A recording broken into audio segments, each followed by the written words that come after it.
ഇത് വീട്ടിൽ സ്റ്റെയിൻ ചെയ്ത് കിടന്നിരുന്ന ഒരു വീട്ടിലെ ഡോറുകളാണ്. അപ്പോൾ അതിനൊക്കെ നല്ല ഗ്യാപ്പ് വന്നിട്ടുണ്ട്, മരം അകന്നു പോയിട്ട്.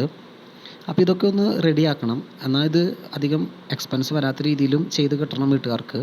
അപ്പോൾ നമ്മളതിന് കണ്ടെത്തിയ ഒരു പരിപാടി എന്ന് പറയുന്നത്, ആ വിള്ളലുള്ള ഭാഗങ്ങൾ മാത്രം ഉളി ഉപയോഗിച്ച് പൊട്ടിച്ചെടുത്ത് അതിൽ ബോഡി ഫില്ലർ വെച്ചിരിക്കുകയാണ്. എന്നിട്ട് ആ ബോഡി ഫില്ലർ വെച്ച ഭാഗത്ത് നമ്മൾ ഓയിൽ പ്രൈമർ ടച്ച് ചെയ്ത് കൊടുക്കും. അത് വാട്ടർ കട്ട് ചെയ്തെടുക്കണം. അപ്പോൾ നമുക്ക് നല്ല ഫിനിഷിങ്ങിൽ ബോഡി ഫില്ലർ കട്ട് ചെയ്തെടുക്കാനായിട്ട് പറ്റും. പിന്നെ നമ്മൾ പോളിഷ് ചെയ്ത് കിടക്കുന്ന ഈ ഒരു ഡോറായതുകൊണ്ട് തന്നെ ഇതിൽ പെയിൻ്റ് അടിക്കുമ്പോൾ വളരെയധികം ശ്രദ്ധിക്കണം. നമ്മൾ അടിക്കുന്നത് NC പെയിൻ്റാണ്. എനാമലൊക്കെ അടിക്കുകയാണെങ്കിൽ ശ്രദ്ധിക്കേണ്ട ആവശ്യമൊന്നുമില്ല.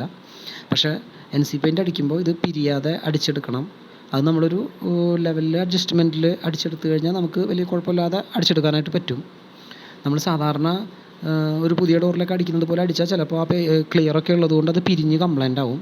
പിന്നെ നമ്മളിതിൽ കൊടുത്തിരിക്കുന്നത് സ്ട്രൈറ്റ് ലൈനുകളാണ്. ഒരു വിനീർ ടൈപ്പിലുള്ള വരയാണ് ഇതിന് കൊടുത്തിരിക്കുന്നത്. അതായത് ഈ ഒരു വിനീറിൻ്റെ ഫിനിഷിങ്ങാണ് അവർക്ക് ആവശ്യം. അപ്പോൾ ആ ഒരു കളറിലോട്ട് നമ്മളതിനെ ലൈനിട്ട് എടുത്തിരിക്കുകയാണ്.